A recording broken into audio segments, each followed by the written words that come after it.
Robert Patterson had spent 23 years making himself forgettable.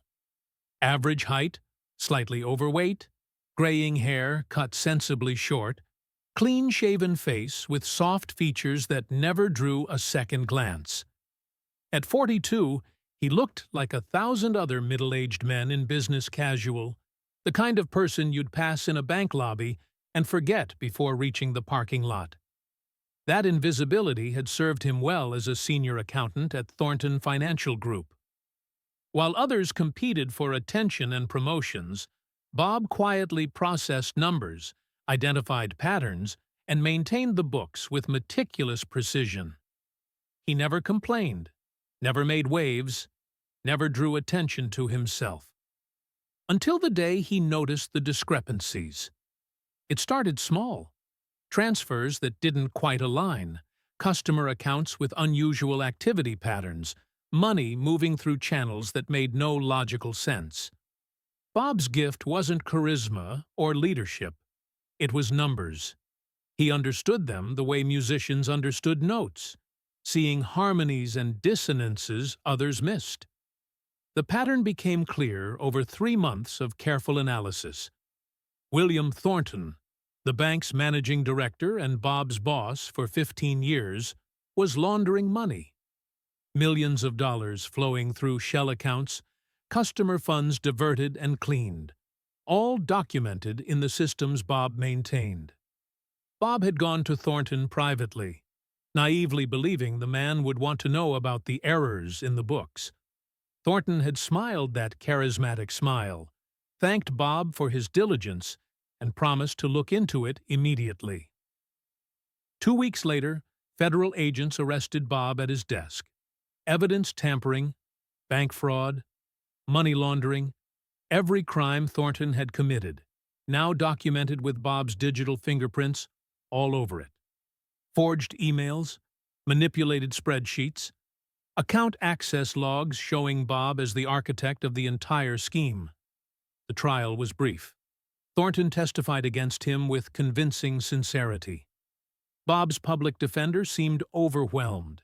The jury saw a middle-aged accountant who'd gotten greedy and a respected bank director who'd caught him. Everything had happened so fast that the 1-hour court session felt like a single minute for Bob.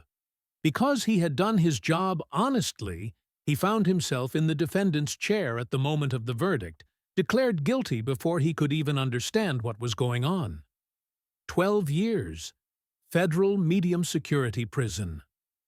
Bob had spent the first 3 weeks at FCY Lewisburg in Pennsylvania in a fog of disbelief, processing the reality that his quiet, ordered life had been completely destroyed by a man he'd trusted.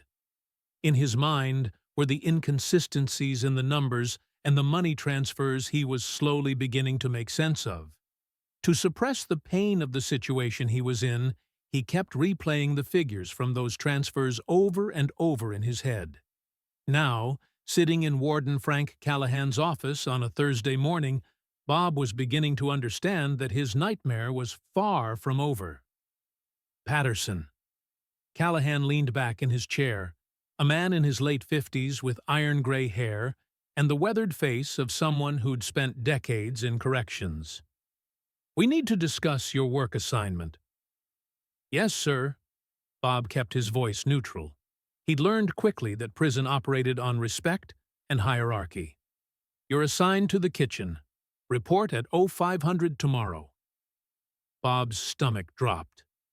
The prison kitchen was notorious, hot, dangerous, staffed by inmates doing hard time for violent offenses. It was where fights broke out over nothing, where weapons were improvised from cooking tools, where a soft-looking white-collar prisoner would be seen as an easy target. "Sir, I was told I'd be assigned to the library or education department. My background." "Your background is bank fraud." Callahan's voice was flat. "You don't get preferential treatment because you wore a suit on the outside. Kitchen detail, that's final." Bob recognized the message. This wasn't standard procedure. This was punishment or warning. "I understand, sir." Good. Also, there was an issue with your legal materials. Some paperwork went missing during processing. You'll need to request new copies from your attorney. Ice formed in Bob's chest. Missing? My appeal documents? Clerical error. Happens sometimes. Callahan's expression revealed nothing. Your attorney visit scheduled for today has been postponed as well. Administrative backlog. Bob stared at the warden, his analytical mind connecting data points. Appeal documents vanished. Attorney visit canceled. Dangerous work assignment. All happening simultaneously.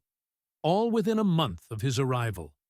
Someone wanted him isolated, vulnerable, unable to fight his case.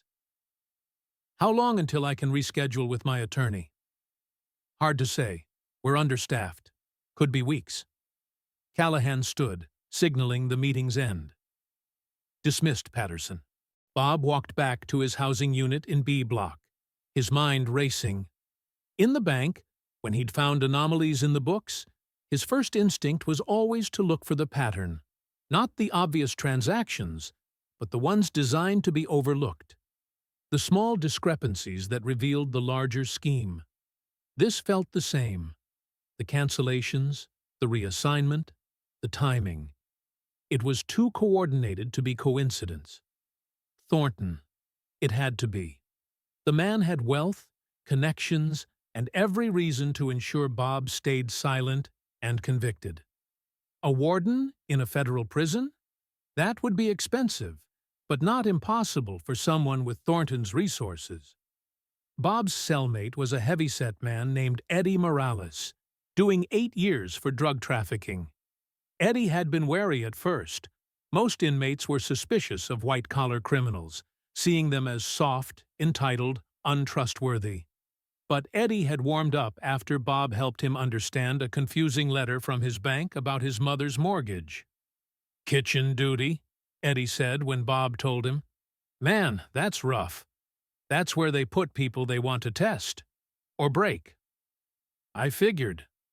Bob sat on his bunk. Question: if someone wanted to make an inmate's life difficult in here, how would they do it? Eddie raised an eyebrow. "You in trouble already? You've been here 3 weeks." "Just trying to understand how things work." "All right." Eddie lowered his voice. "If a guard or the warden has it out for you, they can make you disappear into the system, cancel visits, lose paperwork, stick you in places where accidents happen. They can't kill you outright. Too much oversight. But they can make your life hell and ensure you never get out early or win an appeal." "And if someone from outside wanted that to happen?" "You mean like paying off staff?" Eddie shrugged. "It happens. Not common, but it happens. Warden Callahan's been here 15 years. Old school. Word is he's practical, meaning he'll look the other way for the right price. Never proven, but inmates talk." Bob filed that away. "The kitchen. How bad is it really?" "Bad enough. You got guys in there with anger issues, gang affiliations, nothing to lose. And you?" Eddie gestured at Bob's soft middle, his unremarkable appearance. "You look like someone's accountant. They're going to test you, see if you're easy prey. What do I do?" "Keep your head down. Don't show fear, but don't act tough either. You can't fight your way through this. You're not built for it. Your best bet is to make yourself useful somehow. Find an angle." Eddie paused. "You really were an accountant, right? Maybe use that. Make yourself useful. Find an angle." Bob lay on his bunk that night, staring at the ceiling, his mind working through possibilities the way it used to work through balance sheets. In banking, every transaction had 2 sides. Every problem had a solution if you could identify the variables. Variables here. Callahan was corrupt. Thornton was paying him. Bob was isolated and vulnerable. But what were Bob's assets? He had no physical strength, no violent skills, no gang protection. What he had was 23 years of financial expertise, an analytical mind that saw patterns, and the kind of forgettable appearance that made people underestimate him. The kitchen would be dangerous, but kitchens also had economies. Commissary goods, favors, debts, inmates with money on their books who didn't know how to manage it, gambling operations that needed tracking, financial problems that needed solving. Bob had spent his career being invisible while seeing everything. Maybe that was his angle. Not fighting, not confrontation, becoming indispensable. The prison kitchen at 5 a.m. was everything Bob had feared. A cauldron of heat, noise, and barely contained violence. 40 inmates worked under the supervision of 3 correctional officers, preparing meals for 1,500 prisoners. Industrial stoves, boiling water, knives, spatulas that could double as weapons. The kitchen supervisor, a corrections officer named Hayes, assigned Bob to vegetable prep, a station next to a massive Latino inmate named Ruiz, who had gang tattoos covering his arms and a scar bisecting his left eyebrow. "You cut those onions," Ruiz said without looking at Bob. "You keep pace. You fuck up my station. We got problems." Bob nodded, grabbed a knife, dull, institutional but still sharp enough, and started cutting. He'd never worked in a kitchen before, but he understood rhythm and efficiency. He watched Ruiz's technique, matched his pace, kept his head down and mouth shut. 3 hours into the shift, a fight broke out near the dishwashing area. 2 inmates, something about a stolen commissary item, suddenly throwing punches while others shouted and took sides. The COs moved in with practiced aggression, restraining both fighters. The kitchen went quiet. In the silence, Bob kept cutting onions, maintaining his rhythm, not looking up. Don't be part of the drama. Don't draw attention. Ruiz glanced at him. "You got discipline. Good. Lot of new guys. They get scared. They freeze up or start running their mouth. You just work." "I'm here to do my time, not make problems," Bob said quietly. "Smart." Ruiz dumped chopped peppers into a massive pot. "But you should know. Everyone in here heard about you. White-collar guy? Bank fraud? 12 years? That makes you interesting. People gonna test you, see what you're about." "I'm not about anything. I just want to survive this." "Then you better figure out your value quick. In here, if you're not valuable, you're vulnerable." Ruiz lowered his voice. "Kitchens run by different groups. Latinos, blacks, Aryans, independents. Everybody's got their thing going. You got no protection, no muscle. So, what you got?" Bob met his eyes. "I'm good with numbers, financial planning, record keeping." Ruiz's expression didn't change, but something shifted in his eyes. "That's so? You any good?" "I was senior accountant at a major bank for 23 years. Yeah, I'm good." "Huh." Ruiz went back to chopping. "Might know some people could use that, if you're legit." The shift ended at noon. Bob's hands ached, his back hurt, and he smelled like industrial food, but he'd survived. As they filed out, Ruiz pulled him aside. "Tomorrow, bring whatever paper you got. Commissary receipts, account statements, whatever. I got a friend who's got a situation with his money. If you help him, you'll get something in return, and news spreads fast around here. If you choose to be useful instead of becoming a target, you'll be rewarded more than enough." Bob nodded. "I'll help if I can." "You better be good. People don't like being lied to in here." That night, Bob requested his commissary statement and the facility's financial services information from the unit officer. The CO gave him a strange look, but provided the forms. In his cell, under the dim light, Bob studied the prison's financial system. Inmates could have money deposited to their accounts by family, could spend it at commissary, could make phone calls, could send money out. The statements were simple, but Bob could already see inefficiencies, fees that could be minimized, patterns of spending that created opportunity. Eddie watched him work. "You really doing financial consulting in prison?" "If it keeps me alive, yeah." "Man, you're either genius or crazy." "Maybe both." The next day in the kitchen, Ruiz introduced him to Martinez, an older Hispanic man with sad eyes and a quiet demeanor. They spoke during the morning break, away from others. "My daughter, she's struggling," Martinez said. "I send her money from my account every month, but she says it's not enough.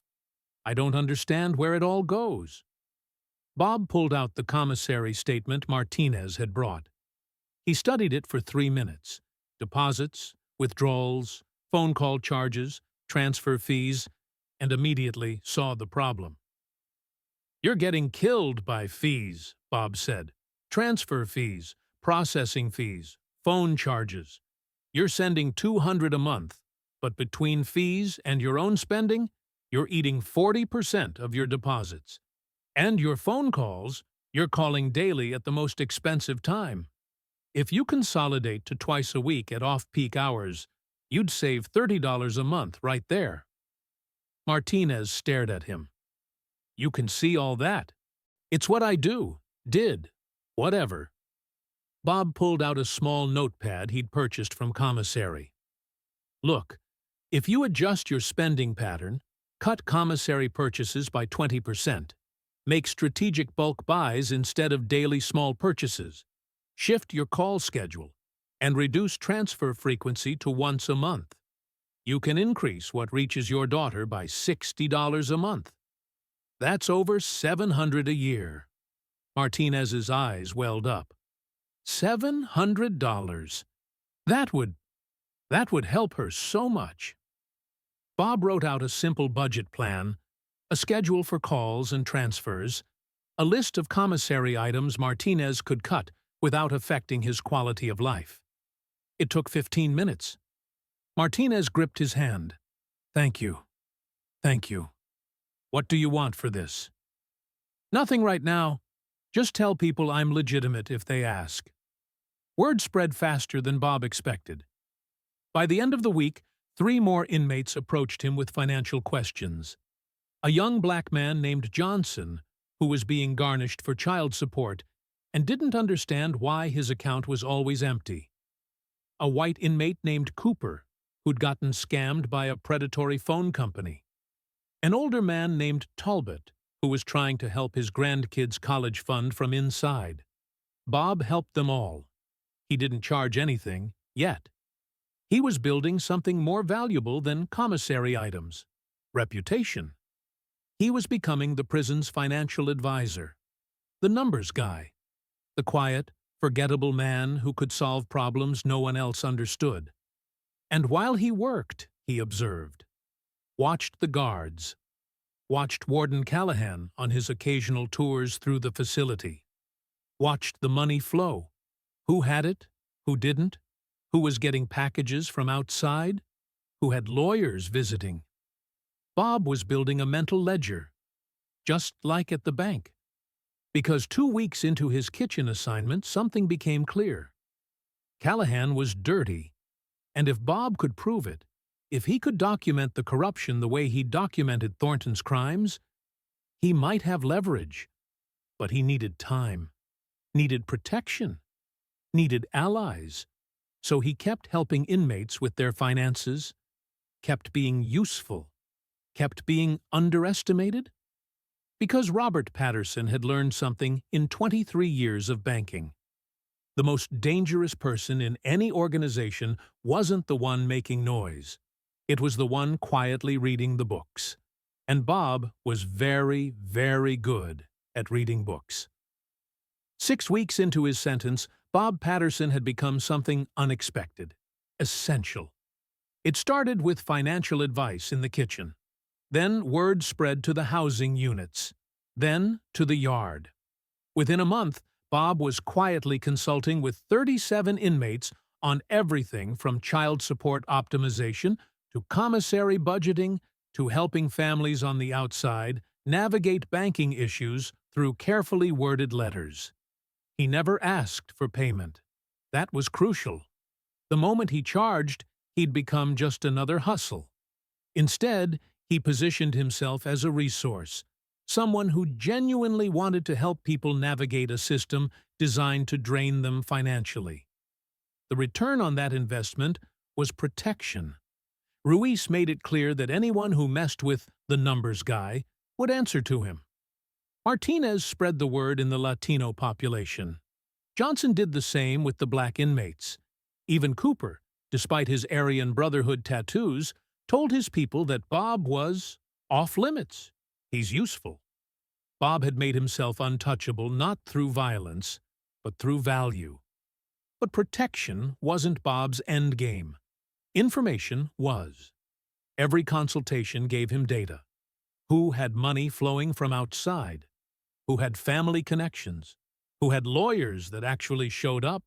Who was getting visits? And most importantly, who wasn't?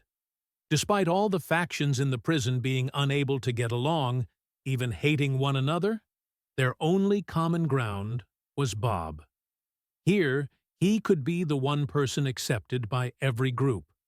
He had earned the respect of all of them, and he had begun to use that to his own advantage. Bob noticed patterns. Inmates who'd crossed certain guards found their accounts frozen for investigations. Disciplinary hearings that resulted in lost privileges always seemed to coincide with commissary purchases. Phone calls were mysteriously dropped when inmates discussed appealing their sentences. The prison was a system, and like any system, it left footprints in the data. Bob started keeping a ledger. Not on paper. Too risky. In his head, the way he used to track complex financial instruments. Names, dates, incidents, monetary amounts. Building a mental database of the prison's informal economy and Warden Callahan's role in controlling it. 2 months in, Bob got his break. An inmate named Stevens came to him during rec time, nervous and angry. Stevens was a white guy in his early 30s, doing 6 years for tax evasion. Another white-collar prisoner, though unlike Bob, Stevens had actually been guilty. "I need your help," Stevens said quietly. "My wife's been depositing money to my account, $500 every 2 weeks. But when I check my balance, it's always low. I thought I was spending too much, but I've been tracking it. Money's disappearing." Bob's instincts sharpened. "How much is missing?" "At least $2,000 over the last 3 months." "Have you reported it?" "Yeah. They said they'd investigate. That was 6 weeks ago." "Nothing." Stevens's jaw clenched. "I think someone's skimming." Bob felt the familiar clarity that came when numbers didn't add up. "Get me your statements. Every deposit, every purchase, every fee, everything." Stevens brought the paperwork the next day. Bob studied it during his lunch break, cross-referencing dates, amounts, and transaction codes. At first, it looked legitimate. Deposits, commissary purchases, phone fees, the usual activity. Then he saw it. A pattern in the administrative fees. Small amounts, $5 here, $7 there, labeled as processing adjustments or account maintenance. They appeared randomly, never enough to trigger attention, but consistent enough that over months they added up. Bob pulled Stevens's records from 2 other inmates he'd been helping. Same pattern. Small fees, irregular timing, labeled with bureaucratic vagueness. Someone was running a skimming operation on inmate accounts. Small amounts from many accounts, hidden in legitimate-looking fees. Classic embezzlement. Bob had seen it 100 times in banking, and he'd always caught it. He ran the numbers. If this pattern held across the prison population of 1,500 inmates, someone was stealing approximately $20,000 to $30,000 per month. Nearly $400,000 a year. That kind of systematic theft required access to the financial system, required administrative authority, required someone who controlled the institution's banking interface, required someone like a warden. Bob sat in his cell that night, the pieces falling into place. Callahan wasn't just taking bribes from Thornton to make Bob's life difficult. The man was running a full-scale embezzlement scheme, skimming from inmate accounts, probably splitting it with corrupted administrative staff. And if Bob could prove it, document it the way he'd documented Thornton's money laundering, he'd have leverage, not just for himself, but for everyone being victimized. But proof required access to records Bob didn't have. The prison's financial database was locked behind security. Bob couldn't penetrate, unless he found someone who had access. The prison library was staffed by a civilian employee named Mrs. Chen, a woman in her 60s who'd worked at FCI Lewisburg for 20 years. She was known for being fair, kind, and completely uninterested in the politics of corrections officers. Bob started spending his free time in the library, ostensibly reading legal materials for his appeal. In reality, he was observing Mrs. Chen's routine, looking for an angle. He found it 3 weeks later. Mrs. Chen mentioned to another inmate that she was struggling with her mortgage refinancing. The bank was giving her confusing information about rates, fees, and closing costs. Bob approached her carefully. "Excuse me, Mrs. Chen, I couldn't help overhearing. I used to work in banking. If you want a second opinion on your mortgage situation, I'd be happy to look at it." She studied him with sharp eyes. "You're Patterson, the accountant everyone's been talking about." "Yes, ma'am." "You really help people? No charge, no strings?" "Yes, ma'am. I figure if I can make someone's life easier in here, that's worth something." Mrs. Chen brought her mortgage documents the next day.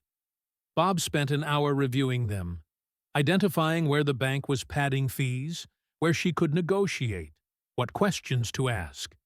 He wrote out a script for her to use when calling the lender.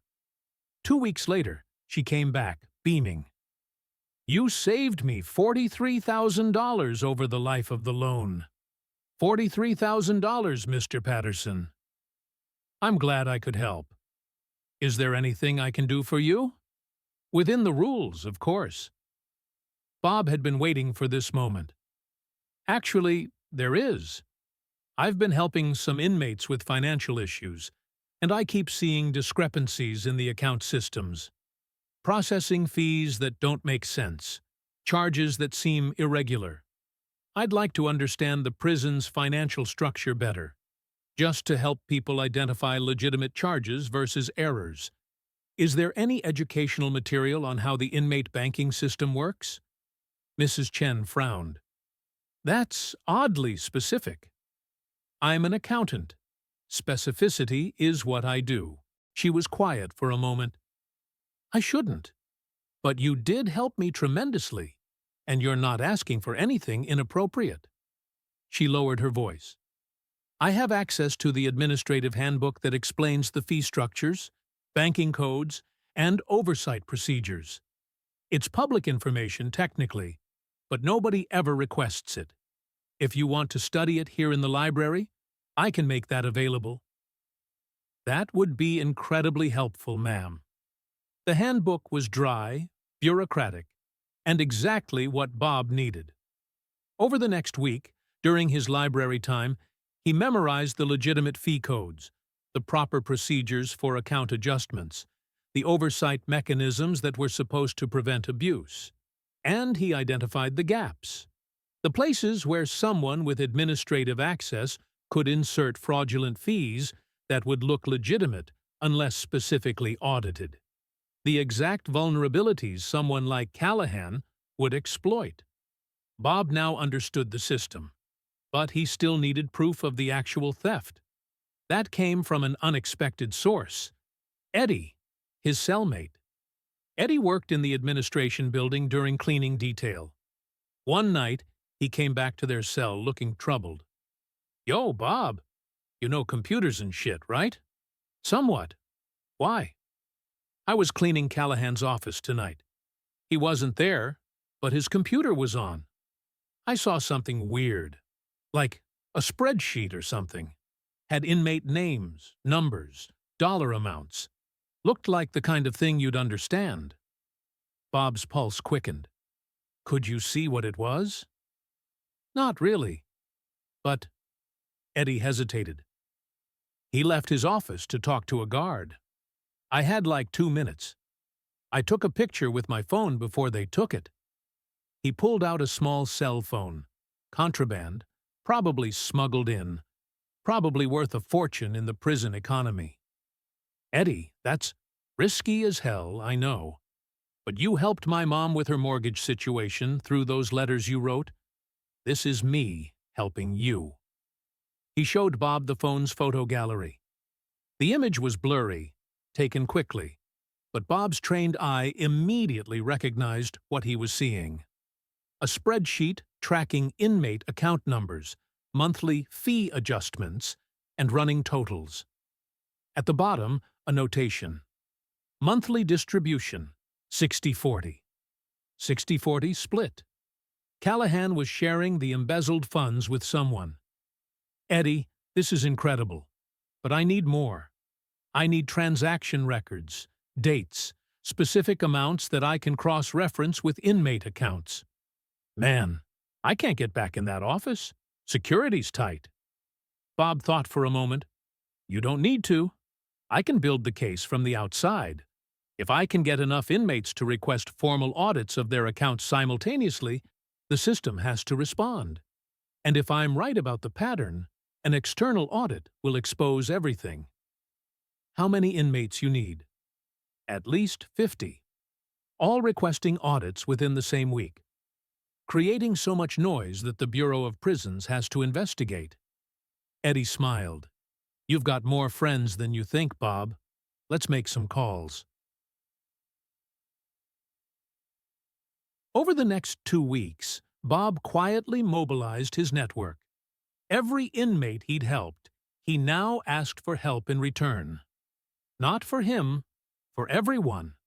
He explained the fee scam, showed them the pattern in their own statements, demonstrated how they'd been systematically stolen from. The response was unanimous.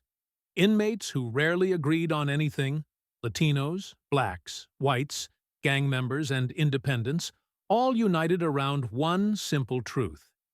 They were being robbed, and Bob could prove it. On a Monday morning, 53 inmates submitted formal complaints requesting account audits through the proper administrative channels. By Wednesday, it was 72. By Friday, over 100. The system couldn't ignore that volume. The Bureau of Prisons Regional Office dispatched an auditor. Callahan tried to contain it. He called Bob to his office, his face red with barely controlled rage. "You're causing problems, Patterson." Bob kept his expression neutral. "I'm just helping people understand their financial statements, sir. That's not against any rule." "You're organizing inmates. That's a violation." "I'm providing financial education. The prison offers GED classes, anger management, addiction counseling. I'm offering financial literacy. Seems constructive." Callahan leaned forward. "You think you're clever. You think you're going to embarrass this institution. Let me tell you something. People who cause trouble in my prison have accidents. Falls in the shower. Kitchen incidents. Medical emergencies that take too long to respond to." Bob met his eyes steadily. "Warden, if anything happens to me now, with over 100 inmates watching this situation and a federal auditor on site, it's not going to look like an accident.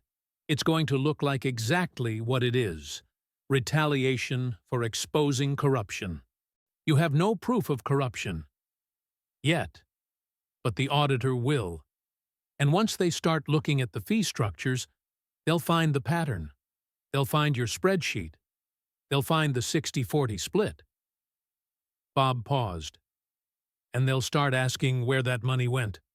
Bank accounts in your name, property purchases, vehicles, the same financial footprints you left when you were accepting payments from William Thornton to keep me isolated and silent. Callahan's face went white. How do you— I'm an accountant, Warden. I see patterns, and you've been leaving patterns for years. Bob stood. You have two choices. Cooperate with the investigation and maybe negotiate a deal. Or go down hard and take whoever you've been splitting with down too. I'll bury you. You can't. I'm already buried. You put me here. But the difference is, I have nothing to lose and everything to document. Bob walked to the door, then turned back. Oh, and Warden? William Thornton is still laundering money through Thornton Financial Group. Has been the entire time I've been in here. And I know exactly where to tell investigators to look. That's my insurance policy. You hurt me, that information goes public. You're connected to Thornton through the payments he made you. When he goes down, he'll drag you with him to save himself. Bob left the office, his heart pounding, but his face calm. 3 days later, FBI agents arrived at FCI Lewisburg. Not just for the embezzlement. That would have been local. They came because Bob's cellmate Eddie, using his contraband phone, had contacted Bob's original defense attorney with information about Warden Callahan taking bribes to keep an inmate isolated, which opened questions about Bob's original conviction. The investigation expanded rapidly. Callahan's financial records, Thornton's bank accounts, the connection between them, the discovery that Thornton was still actively laundering money and had paid Callahan $40,000 to ensure Bob never successfully appealed his conviction. 4 weeks later, Bob sat in a federal courtroom watching both men led away in handcuffs. Callahan on embezzlement, bribery, and obstruction of justice charges. Thornton on money laundering, conspiracy, witness tampering, and fraud. The judge reviewed Bob's case in light of the new evidence, the forged documents, the manufactured evidence, the fact that the actual criminal had testified against him while paying off a warden to keep him silenced. Mr. Patterson, the judge said, this court finds that your conviction was obtained through fraud and corruption at the highest levels. Your sentence is hereby vacated. You are free to go. Bob walked out of that courthouse into Pennsylvania sunshine, 40 pounds lighter than when he'd gone in, graying hair now completely silver, but free. Mrs. Chen from the library waited outside with Eddie, who'd been released early for his cooperation. What will you do now? She asked. Bob looked at them. The librarian who'd given him access to the handbook, the cellmate who'd risked everything for a contraband photo, the 100+ inmates who'd trusted him enough to file complaints. I'm going to start a nonprofit, Bob said quietly. Financial advocacy for inmates and their families, making sure what happened to them, to me, doesn't happen to others. Someone needs to audit the system. Eddie grinned. Man, you're never going to stop being an accountant, are you? No, Bob said, smiling for the first time in months. But now I'm one who remembers what the numbers represent. People, lives, justice. He walked toward the parking lot where his sister waited, carrying nothing but the knowledge that invisibility could be a weapon, that patience could be power, and that sometimes the quietest person in the room was the most dangerous. Because Robert Patterson had learned something in his time inside. The system only seemed unbeatable when you looked at it from the wrong angle. But when you read the books carefully, when you understood the numbers, when you built the case transaction by transaction, any system could be audited. And anything that could be audited could be exposed. The ledger had been balanced. Justice had been served.